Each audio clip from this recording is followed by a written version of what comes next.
So once again, welcome to our open house for fall 2022. This is something I really enjoy doing because I really like talking to people about astrology, but I definitely like to share the astrology that we practice here at the Oraculos School of Astrology. And I'm also really happy that we have one or two Oraculos students amongst us this evening. So if you have questions to bounce off of them and you feel as if they'll, give you a more reliable answer, please feel free to put them in the hot seat so that you can find out exactly what the Oraculos experience is like. At the Oraculos School of Astrology, our mission is to provide excellence in astrological education and to make it universally available. That is really first and foremost, the biggest thing for me, the notion of really providing people an extraordinary template and an extraordinary platform from which to learn astrology. This notion of excellence in astrology came to me first from one of my mentors, Mira Epstein. She wrote, I think it was two books, and they were entitled Excellence in Astrology. And those books were meant to prepare students for the NCGR examination. And in seeing that title, I was like, yeah, this is what it's actually about. It's actually about being excellent in astrology and being excellent in astrology as if it were an actual craft, just like how you'd be excellent at any other thing that you really applied yourself to over an extended period of time.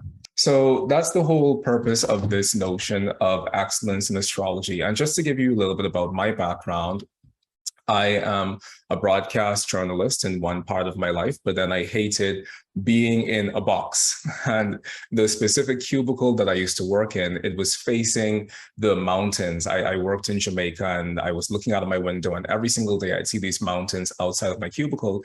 And it was a really big point of stress within my life, because I was like, why would I be in this cubicle when the entire world is calling me beyond? So I said, screw that. And I pushed the journalism thing to the side, which I really enjoyed because I really enjoy writing. I enjoy languages. I speak English. I also speak Spanish because I lived in Cuba for a couple of years of my life as well. I went to dance school in Cuba. I also speak French. I have a minor in French. I study Hebrew, and so I'm learning Hebrew as well. And I'm a Hebrew calligrapher. So I'm really concerned with language and how we communicate in general, and really making sure that we communicate in a way that makes sense. And journalism is something that gave me that. And I was able to take that from my journalistic career into everything else that I did, particularly into my astrological career, because something that I teach my students at Oraculos is that more than anything else, when it comes to being an astrologer, we are fundamentally organizers of information. And this notion of being an organizer of information is a really big deal within my heart and within my mind. And it's something that I stress all the time within my students, because the thing with astrology is that it isn't that astrology has too little information. It's that astrology has too much information. And it's very easy to get lost in the morphic field of what astrology is, because astrology has so much that it can say at any given point in time.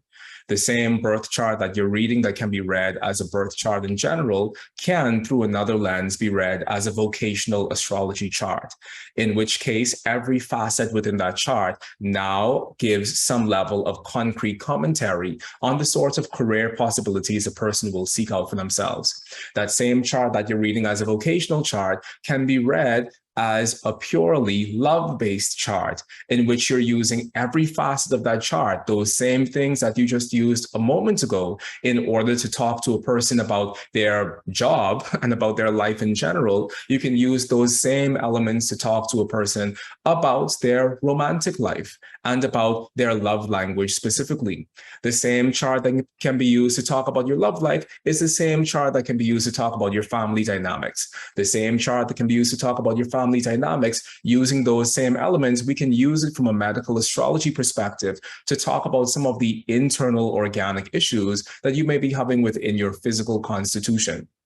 I gave a reading to a lady once, and within that reading, she had an afflicted Mercury, and that Mercury was representing her father, but it was also representing her partner in general, her husband, and that Mercury was also representing her physical constitution based on the dynamics of her chart. And I said to her, you know, you had a very manipulative and possessive father who probably was very abusive, and you found that same pattern manifesting in terms of your marital life. And these same things within your chart that point to that direction are also the same things that say that you might also be having some lower digestive tract issues that could be manifesting for you as constipation. And she said that all of that was correct. And I found all of that information using specifically the same chart with the same planets. I didn't populate that chart with asteroids or with anything else in order to find that information. But when we talk about astrology, we're talking about a subject that is inherently holographic. And as a holographic subject, it has the ability to hold within itself all the various facets of a person's life using the exact same planetary combinations. And one of the things that we have to learn how to do as astrologers is learn how to parse through that information, but also know how to organize it. So we need to know, if I'm talking about this combination as your father and as your family, that's one level of interpretation. If I then choose to talk about this combination as your husband and your relationship to him in general, that's one other combination. And if I choose to use those same planets to talk to you about your descending colon, then that's another relationship. And I have to be able to move within those three spheres without allowing myself to become confused or overwhelmed, and also without allowing the clients to become confused or overwhelmed. And that ability to organize information is something that is really the foundational stone of what we do at Oraculos, because you know, perfection as a thing might be an elusive sort of dream or an elusive fantasy. But if we can't be perfect in terms of getting it 100% right all of the time, at the very minimum, we can be meticulous. And this level of meticulousness in delineation and in chart interpretation is something that I firmly believe in. It's something that I firmly practice within myself and within my client work, but it's also something that I teach my students to do as well within the context of our professional astrologer certification program. So that is the very first thing. And I guess that's a little bit of a background as well to let you know how we got here. I was doing a podcast recording the other day, and I was saying how the Oraculos School of Astrology initially, when I first, released the idea into the world, it first manifested as Tarot Dharma. So that was our first name. And probably if you do a Google search, you can still find things about Tarot Dharma in relationship to Oraculos. And the reason why it was called Tarot Dharma is because I'm sure a few of you know as well, I also teach yoga. I'm a certified Iyengar yoga teacher. So I wanted for this space that I was creating to be a space that honored the Eastern mystery tradition, which is really the Dharma part of the name Tarot Dharma. But I also wanted this space to honor the Western mystery tradition, which is the tarot part of that name. So Tarot Dharma just seemed like the most appropriate thing to name the school at the time. And then after a while, people started to think that all we did here at Oraculos was tarot, which is a very difficult thing to change people's perception on, especially if the name of the school is Tarot Dharma. So that didn't actually fly quite well. And so I was like, oy vey, Michael, you need to come up with something else. You need to find another name that really articulates what it is you do here. And so then from there, the next articulation of Oraculos was the Oraculos School of Modern Alchemy, OSOMA, OSOMA. And I thought that that name was the hottest thing since sliced bread, OSOMA. and so I was really enamored with that name, because I was like, yeah, because it's not just the astrology that we're going to be doing. It's using astrology and using tarot and using all of these things as a template to teach a much larger subject, which is alchemy. Because essentially, when we look back into the history of astrology and when we look at some of the foundational texts that really underpin our approach to Western tropical astrology, that really points back in the direction of a body of teachings that we call the Corpus Hermeticum, or the writings of Hermes Trismegistus. And so I thought that that name was really the name. And truthfully, as I think back on it, and as I think about all of the things that we actually do offer at Oraculos, the Oraculos School of Modern Alchemy really isn't that far from being still my internal orientation to the larger body of teachings that we offer. However, when you name a school the Oraculos School of Modern Alchemy, that also probably doesn't land in the most concrete way in people's hearts and in people's minds, especially with something like alchemy that has so many iterations of it within the 21st century. It's very, tricky when you're saying that you're an alchemy school, because some people come expecting to make potions and other people come expecting to make the sorcerer's stone.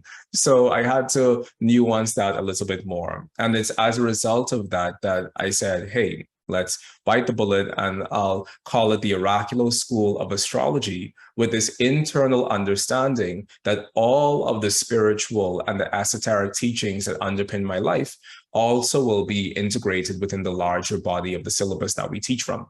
So that is the journey of our name situation. And interestingly, the logo that we use today at Oraculos has always been the logo through all of those iterations. So the logo is here to stay, because the logo really represents this nodding to ancient Egypt as being a treasure house of the Western mystery traditions, as well as to Hermes, or Mercury, who is considered to be the patron of astrology, divination, and mysticism. So that is the full spiel about who we are, where the name came from, what the logo is. All right, so once again, our mission is to provide excellence in astrological education and make it universally available. The universally available part is something that I'm still working on, because my preference when it comes to teaching astrology is to actually teach astrology in a class setting.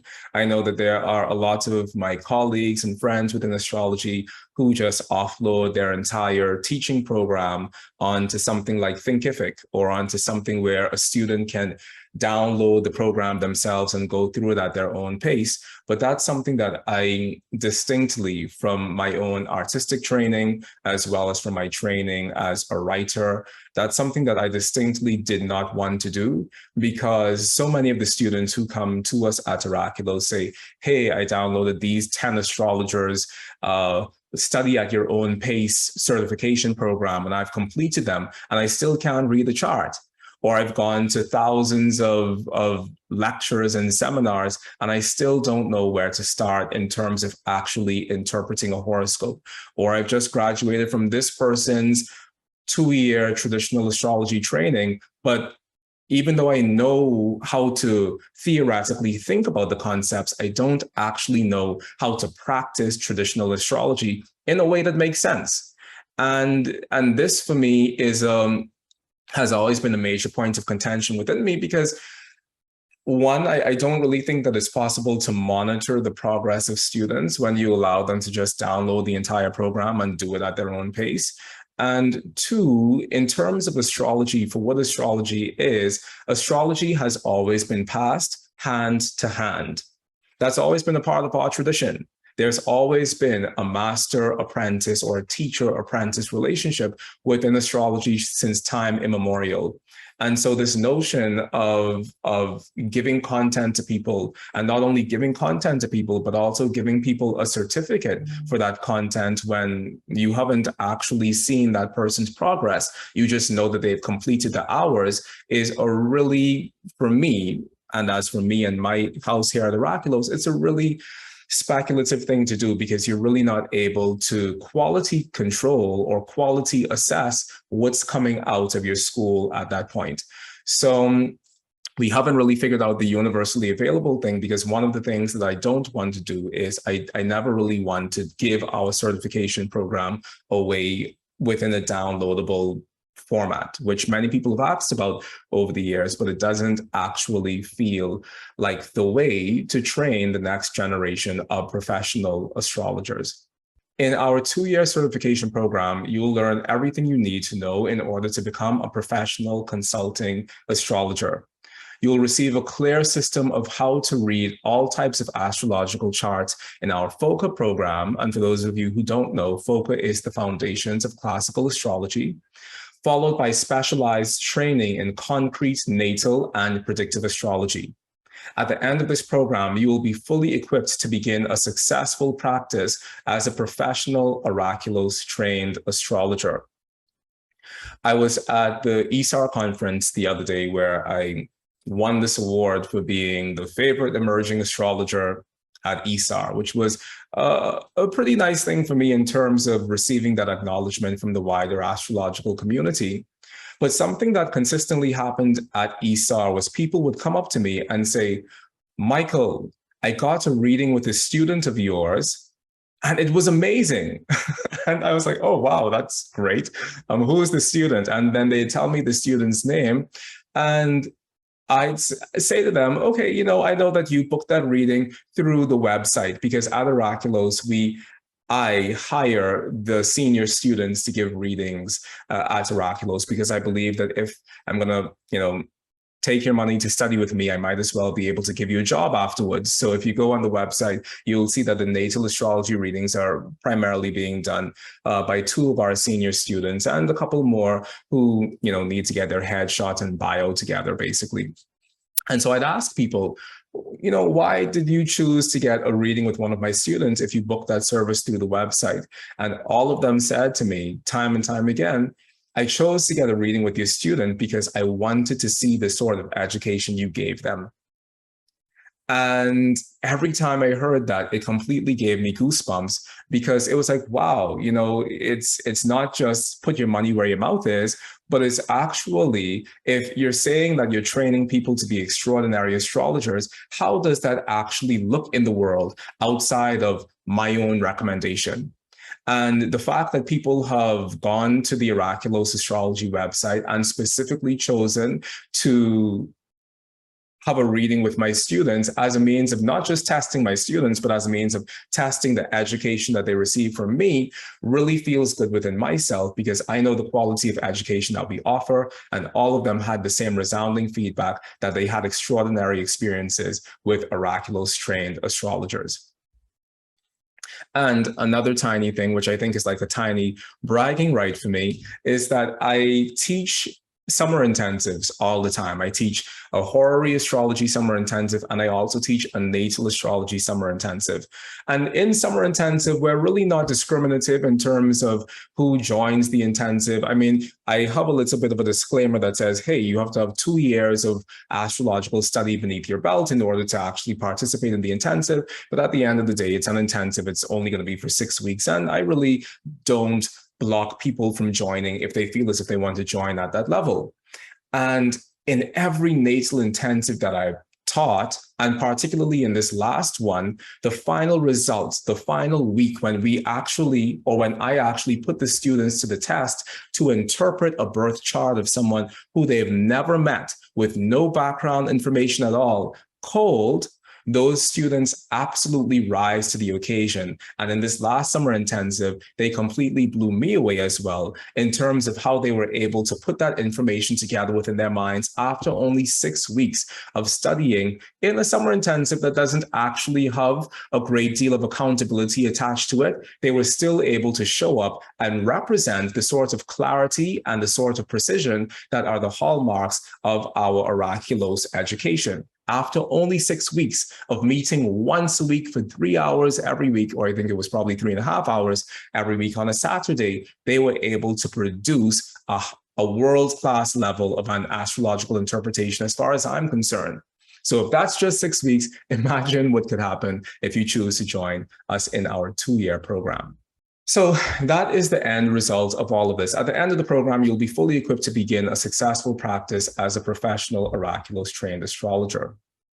Now, something that people often ask, and I understand why that could be a little bit tricky in terms of people understanding this, is, where does FOCA play into the larger astrologer certification program? And for those of you who don't know, FOCA is our Foundations of Classical Astrology program.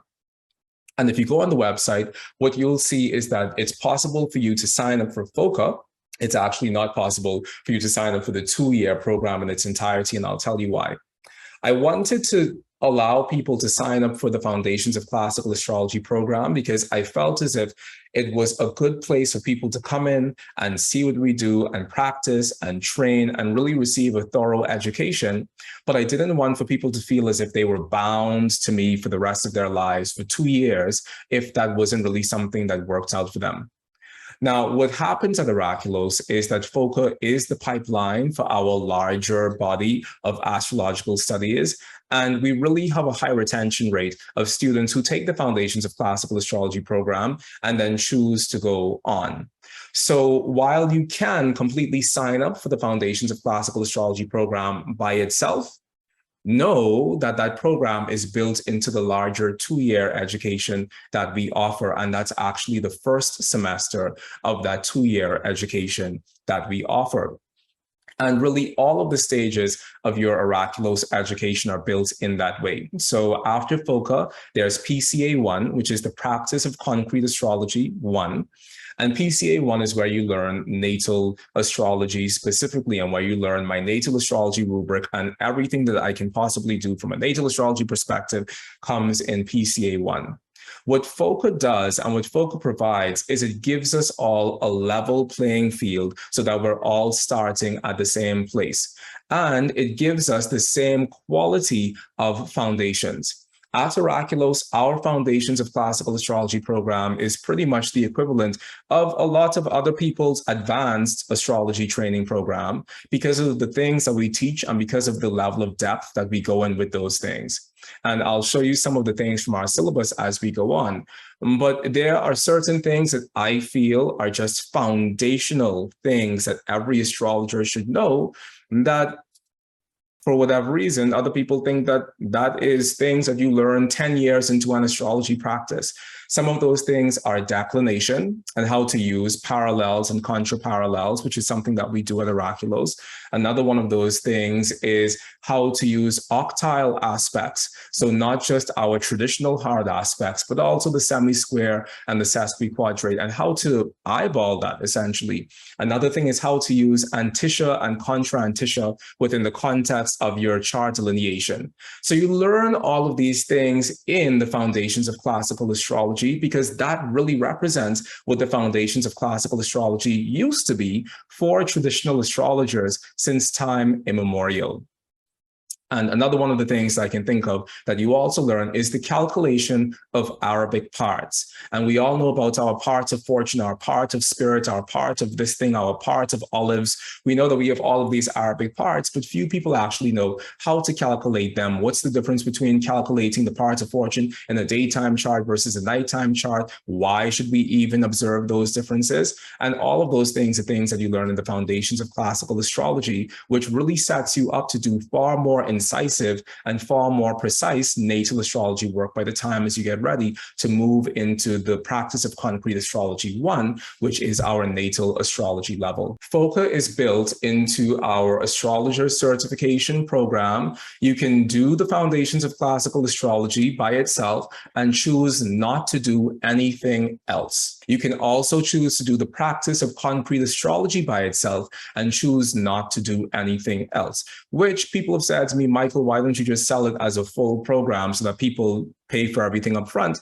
And the reason for that is because I don't really believe in being in a relationship for an extended period of time if it feels like you've gotten all that you need from that space. So some people have come and said, hey, Michael, I love you so much. I love what you do. I see your work. I really want to take FOCA because I think that I need to sharpen up on my foundations and I need to get clear and I need to get systematic. And they do FOCA and that's it. That actually seldom happens because usually what happens is when people do FOCA, they do PCA 1. So let me give you a PCA 1 example. Some people say, hey, Michael, I want to learn your approach to natal astrology because I've seen you do blind chart readings in public. I've seen you give lectures where you've read somebody's chart on the spot. I've seen you do all of these things and it's really impressive. I want to learn to do exactly what you can do. And I know that your PCA 1 curriculum is exactly what I need. And so we have people who take the PCA 1 curriculum and say, okay, that's it. This is all I need to be a professional astrologer. We have people who take FOCA PCA1 and PCA2, and they say, hey, I really want to learn predictive astrology and I really want to learn how to get organized around that. And so they do PCA2 and then they leave. The point is that you at any point in time could say, hey, I've gotten all that I need from you in terms of the things that I was looking for in my astrological practice, and I'm ready to hang my shingle and I'm ready to go out into the world and start my practice based on what I've learned. And for me, I say Godspeed to you. You don't need to stick around longer than you think is necessary for you, but I'd love if you stuck around and do the entire program, because you'd really see that the entire program is really comprehensively built. And at the end of it, you really have a need and a want for nothing, astrologically speaking. Here's our program at a glance. So year one incorporates FOCA, PCA1, and PCA2.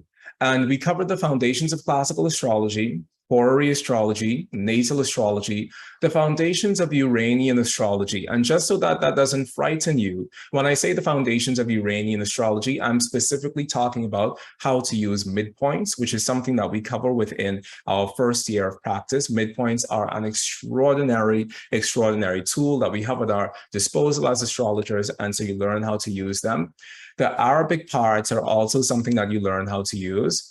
We also do advanced aspect work. So that includes declination, and we know that we measure parallels and contraparallels in declination, octiles, antisha, as well as parans, which is something that I have spoken about within previous classes, but I haven't actually called it parans. I've spoken about it as being a mundane square, basically, which is what parans are. They're mundane aspects, that you have one planet rising and another planet culminating on the midheaven. And even if those two planets aren't connected by zodiacal degree, the fact that you have one planet conjunct the ascendant and one planet conjunct the midheaven says that those two planets are in a paran relationship. So many people are interested in parans, and they think that it's something that only exists between fixed stars and your angles, but it's actually something that can occur between planets and stars and angles and the whole 9 yards. And so you learn how to do that as well within year one.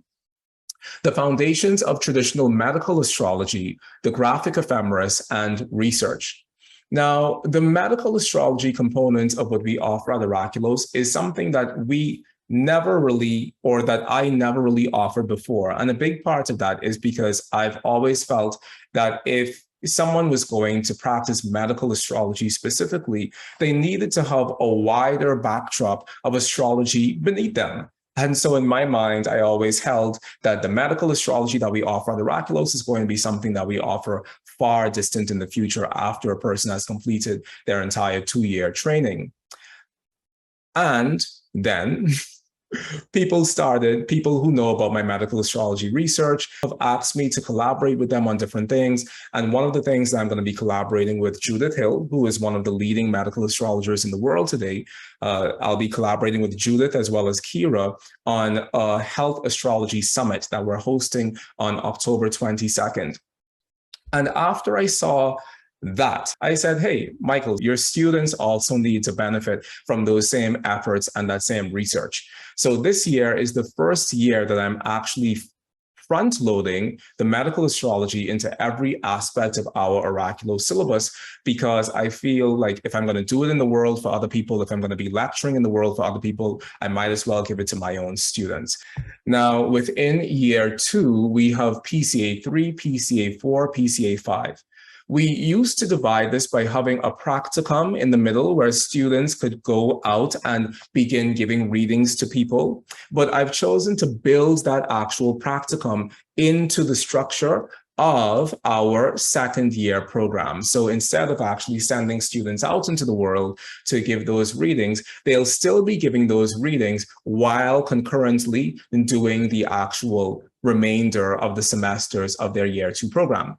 So in year 2, we teach advanced predictive astrology, electional astrology, cosmobiology of health, financial astrology, vocational astrology, chart rectification, and counseling skills for astrologers, as well as research. So as you can see within the full 2-year program, we really have a comprehensive body of things that we teach. And ultimately, at the end of all of that, upon successful completion of our program, you'll receive our OSA Professional Astrologer's Certificate. Constance is here, and Constance can tell you that there's a lot of hand-holding and there's a lot of making sure you understand everything, every step of the way within the actual class space. Constance, did you want to share anything about that? Oh, yeah. Well, you call it hand-holding. To me, I think that you are doing a state-of-the-art program of how people learn. When we would come into FOCA, Michael would ask us questions. And that's actually how you learn. You don't learn by someone standing in front of you and telling you stuff, and then you go away. You learn by someone teaching you stuff, giving you readings, and then asking you questions so that you find it in yourself and can give it back. And then you know it. And that happens every day. And you get used to it. And at first, some people are totally freaked and they don't want to do it, but they do it and they can do it. We can all do it. You can do it. You can totally do it. And it's a small group and we love each other. And it's like a very much family atmosphere. And it's very supportive. And everybody knows that everybody is scared part of the time. But then, you know, you just get it and you can do it. And another technique that Michael uses is mnemonics. So memory techniques. And they're really fun. So instead of like having you memorize certain relationships of planets, he tells stories. You can imagine what his stories are like. And you remember the stories. So you remember the relationships of the planets. And it's really fun. And, you know, I mean, and the one thing I would say is that I think the Chaldean order should be a song. And I'm really advocating for Saturn, Jupiter, Mars, Sun, Venus, Mercury, Moon. Yeah. Thank you. Thank you, Constance. That's what I think. Awesome. Awesome. Thank you so much, Constance. And yeah, so I forgot about the mnemotechnics. I've studied memory techniques with the Grand Master of Memory in South Africa, Kevin Horsley. And I did that because I wanted to enter the Memory World Championships. But then I was like, hey, why don't I just teach this to the students at Oraculos so that they can memorize the information in a way that's easy? And so that's also a hallmark of Oraculos students.